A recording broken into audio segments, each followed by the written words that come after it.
Bonjour, c'est Gilles du site boursicoté.com. Voici l'analyse technique des principales paires de devises du marché Forex pour cette journée du mercredi 9 octobre 2013.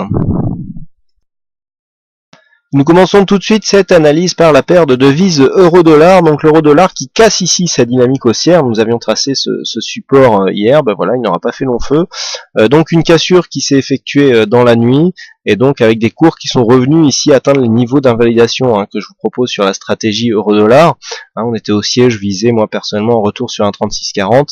Et bien finalement, suite à la cassure de cette zone ici, on vient toucher le niveau d'invalidation, et donc on va attendre une petite remontée pour sortir de cette position. Donc bon, pour l'instant rien de bien grave. On vient ici casser un point bas significatif, cette zone ici à un 35,40. On vient toucher ici un 35, cassant légèrement ici cette zone de point haut qui définissait un autre contact avec la zone de support. Donc voilà, on casse la dynamique haussière, on marque ici suite à un retournement, donc on était bien ici sous la moyenne mobile exponentielle. On a eu une petite phase d'hésitation à une séance assez volatile hier pour finalement repartir à la baisse. Alors bon, on vient ici marquer un biais baissier, petite phase d'exagération baissière. On peut attendre ici un rebond technique en direction des 1,3550. C'est tout à fait plausible après ce genre de configuration. Mais là du coup, du point de vue de la tendance, on se place dans la tendance, du point de vue de la tendance moyen terme, voilà, dans une phase de possible retournement. Alors on avait tracé des retracements de Fibonacci sur cette séance ici. Sur cette phase de hausse. On voit bien aussi que le retracement des 23,6% de Fibonacci, nous a déclenché un signal de consolidation. Donc là, vraiment, on a une adéquation totale entre les signaux chartistes et ces retracements de Fibonacci. Donc, on a ici un début de consolidation. Pullback pour essayer de corriger ici cette légère survente. Vous voyez qu'on a une survente ici au stochastique, même sur le RSI est à la limite. Bon, le MACD a une amplitude normale. On a ici, si on se rapproche, on peut constater qu'on a une phase d'exagération. Cette bougie qui est totalement hors Bollinger. Bon, en général, ce genre d'exagération est souvent corrigé. On peut attendre ici un retournement sur la MACD, mais il y a fort à parier qu'un retour ici vers une zone des 1,3540 est assez plausible.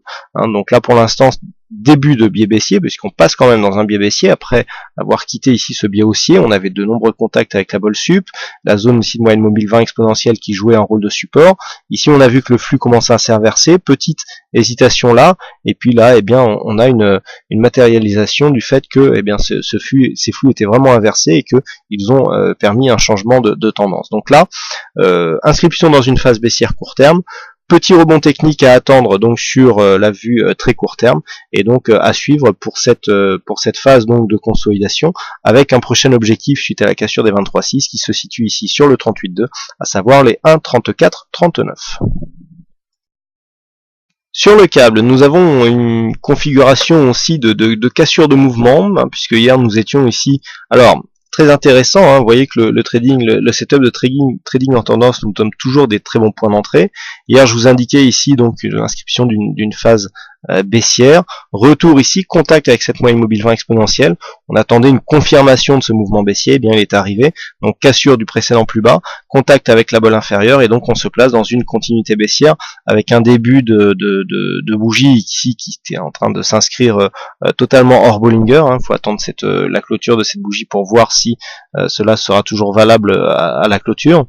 Mais on a vraiment ici un setup qui nous donne encore une fois un bon point d'entrée, puisque nous avions ici un biais haussier, inversion du flux, donc premier contact ici avec la bolle inférieure, on marque ici un contact appuyé sur la bolle inférieure, retour sur un moyenne mobile exponentielle, et ensuite on confirme avec donc la cassure des récents points bas, donc qui nous permet, pour ceux qui pratiquent le stop financier, de protéger sa position. Donc là ici, du point de vue de la tendance, qui plus est, on a des confirmations qui viennent des lignes de tendance, puisque cette zone de support ici, tracée en vert, qui est un support, je dirais moyen terme, est en train de céder. Donc là, nous avons une phase de consolidation qui se met en place. On avait marqué ici des retracements de Fibonacci donc sur cette zone, et lorsque l'on se rapproche, nous pouvons marquer que pour l'instant, les cours rebondissent juste sur la zone des 23,6%. Donc c'est assez intéressant ici, encore une fois, les niveaux de Fibonacci qui nous donnent des très bons points de retournement. Donc 1,5923, retracement des 23,6% de Fibonacci. Ici, on peut attendre un petit rebond technique. technique du fait de cette petite exagération passagère.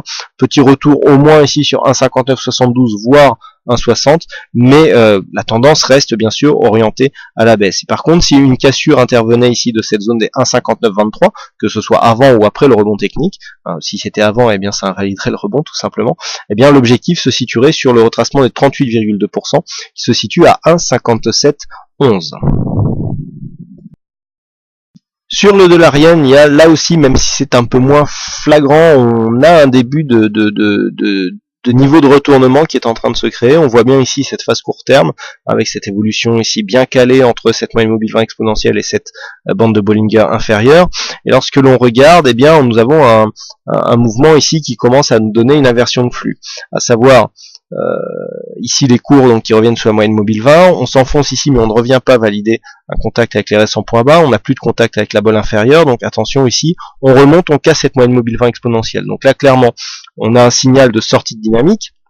Dynamique ici, on vient quasiment au contact de cette bolle sup, et on retrouve cette moyenne mobile 20 ici comme un support.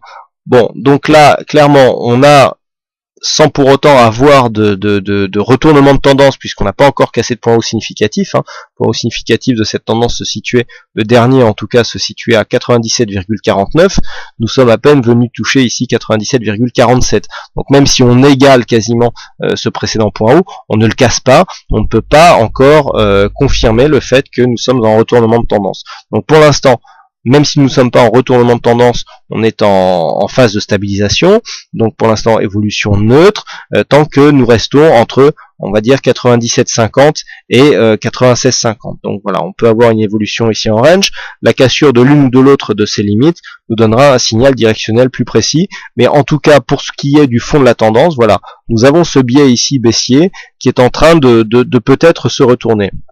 Alors dans cette éventualité, et donc dans cette éventualité seulement, nous pouvons tracer le retracement de Fibonacci, et donc ce retracement de Fibonacci sera valable tant que 96,565 restera le plus bas significatif. Si on venait ici à casser cette zone, les retracements de Fibonacci seraient totalement invalidés, et il conviendrait de les replacer donc sur le prochain point bas significatif. Ce que l'on peut remarquer, c'est que sur le rebond technique que nous avons, eh bien nous venons, un petit peu comme sur le câble, tester ces niveaux de 23,6% de Fibonacci. Vous voyez que on vient ici confirmer avec les retracements ce que l'on avait déjà sur les bougies, à savoir le fait qu'il n'y a pas retournement puisque nous n'avons pas cassé ici ce point haut significatif. Ici on vient égaler ce point haut. Si on avait cassé, on aurait du même coup cassé ici ce retracement des 23,6% et donc envoyé un signal de rebond technique. Donc là tout va dans le même sens. Donc la zone à surveiller ici pour valider un retournement de tendance se situe à 97,52 et qui du même coup nous donnerait la cassure de ce récent point haut significatif.